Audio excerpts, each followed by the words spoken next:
अस्सलाम वालेकुम स्टूडेंट्स, मैं नादिर अली माब दोबारा से आपकी खिदमत में हाजिर हूँ।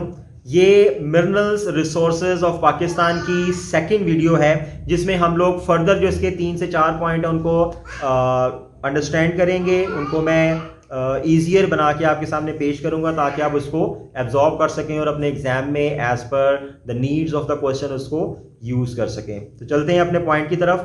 मिनरल्स का अगला पॉइंट है describe the environmental problems caused by mineral extraction.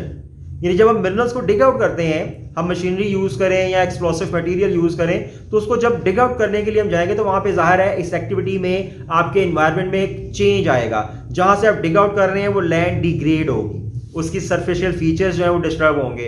हो सकता है आपको पहले फॉरेस्ट वहां से क्लियर करना पड़े, फिर उसके बाद जब आप माइनिंग करेंगे तो आपके एनवायरनमेंट के अंदर एरोसोल्स और वो जो टॉक्सिक मटेरियल भी हो सकता है, गैसेस हो सकती हैं जो आपके एनवायरनमेंट में शामिल होंगी। तो ये हमारे एनवायरमेंटल प्रॉब्लम्स हैं जो उससे रिलेटेड होते हैं। अच्छा, उसके बाद है जी नेक्स्ट पॉइंट है evaluate the benefits of developing mineral resources and understand the sustainability of extraction. अच्छा, इसको दो हिस्सों में डिवाइड करके हम इसको अंडरस्टैंड करते हैं। पहला है evaluate the benefits of developing mineral resources. अब ये सीधी सीधी बात है, जितने ज्यादा मिनरल्स होंगे तो these minerals are basically the raw materials. So ये रॉ मटेरियल्स हमारी इंडस्ट्री में डिफरेंट आइटम्स, डिफरेंट प्रोडक्ट्स के लिए यूज होते हैं। जैसे भी जिप्सम और लाइमस्टोन का हमें पता है कि वो सीमेंट बनाने के लिए यूज होता है और सीमेंट फिर आगे फर्दर कंस्ट्रक्शन इंडस्ट्री में यूज होता है। सो अगर हमारे पास मिनरल्स होंगे तो हमारी इंडस्ट्री अच्छी, इंडस्ट्रियलाइजेशन की अच्छी बेस बनेगी। इसी तरह से अगर गैस, कोल और मिनरल ऑयल हमारे पास होगा तो इंडस्ट्री को एनर्जी रिसोर्सेज प्रॉपर मिलते रहेंगे। हमारे पास अगर बाकी जो मेटालिक मिनरल्स हैं वो होंगे तो हमारी जो फॉर एग्जांपल स्टील है, तो स्टील से रिलेटेड जो मशीनरी बननी है, उससे जो टूल्स बनने हैं वो इजीली हम कंट्री में बना सकेंगे। Otherwise on the other hand we have to be exported from the other countries, तो उस पे हमारा जो इंपोर्ट बिल है वो इम्बैलेंस होगा। सो मिनरल्स का होना फायदा ही फायदा है और मिनरल्स का ना होना ऑब्वियसली जो है हमारे लिए लॉस है। अच्छा, दूसरा पार्ट है इसका understand the sustainability of extraction. अब sustainability of extraction of mineral का क्या मतलब है? लेट्स से कि हमारे पास कोल है, थर के अंदर 175 मिलियन कोल है, हम उसको एक्सट्रैक्ट करना शुरू करते हैं तो एक वर्ड यूज होता है, टर्म है, याद कर लें, डिप्लीशन।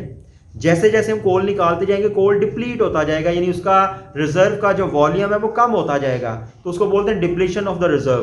तो वो एक दिन आएगा जब वो रिजर्व खत्म हो जाएगा।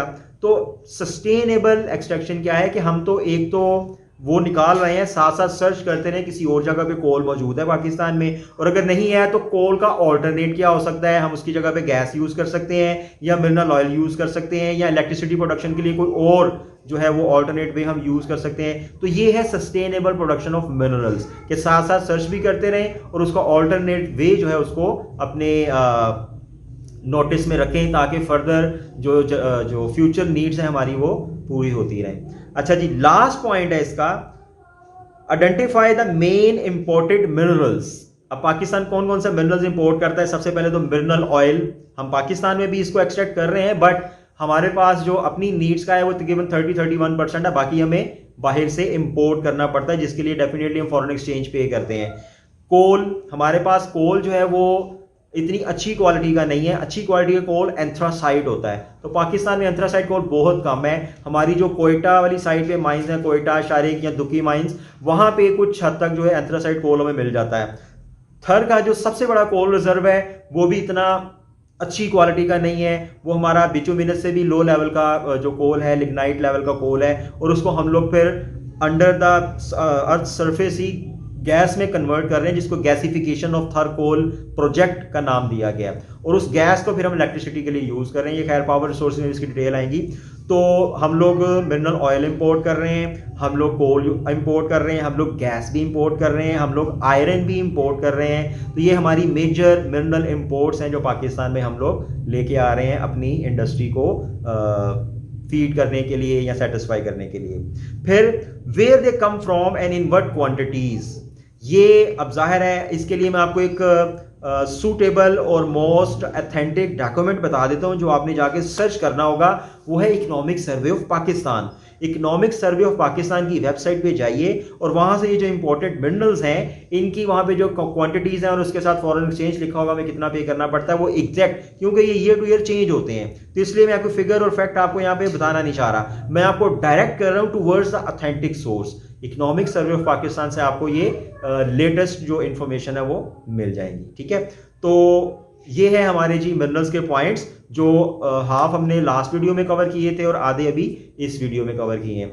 यकीनन मिनरल का चैप्टर जो है वो आप लोगों को काफ़ी हद तक कवर हो गया होगा। और एक चीज़ जो है इसमें मिस हुई है जो इन पॉइंट्स में नहीं थी बेसिकली, वो ये है कि जब हम इवेल्युएट करते हैं ना, तो जैसे माइनिंग से कुछ प्रॉब्लम्स जो है वो हमें फेस करने पड़ते हैं। इसी तरह से एक जो आदमी वो माइनिंग कर रहे होते हैं उनको बोलते हैं माइनर्स।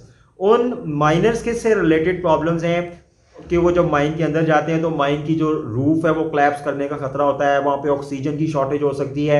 समटाइम ये होता है कि डिगिंग कर रहे होते हैं, आगे पता नहीं होता कि इस रॉक के पीछे बहुत बड़ी अमाउंट में वाटर होता है, तो जैसे ही वो रॉक जो है वीक होती है डिगिंग में, तो वो पानी जो है वो बाहर आ जाता है और वहाँ पे अंदर जो बेचारे डूब जाते हैं। तो माइनर्स के साथ ये प्रॉब्लम्स हैं। उसके लिए हमारे पास लेटेस्ट टेक्नोलॉजी होनी चाहिए, हमारे पास टूल्स इक्विपमेंट्स होने चाहिए, सेफ्टी मेजर्स होनी चाहिए, और जो ऑक्सीजन सिलेंडर्स हैं उनके पास होने चाहिए, जो उनका जो होता है फायर को रेजिस्ट करने वाला जो उनका क्या कहते हैं किट है वो होनी चाहिए। तो ये सारी सिक्योरिटी मेजर्स उन माइनर्स के लिए होनी चाहिए हमारे साथ। आपके सिलेबस के अंदर उसके लिए उन्होंने एक वर्ड यूज़ किया हुआ है, प्लाइट ऑफ द माइनर्स।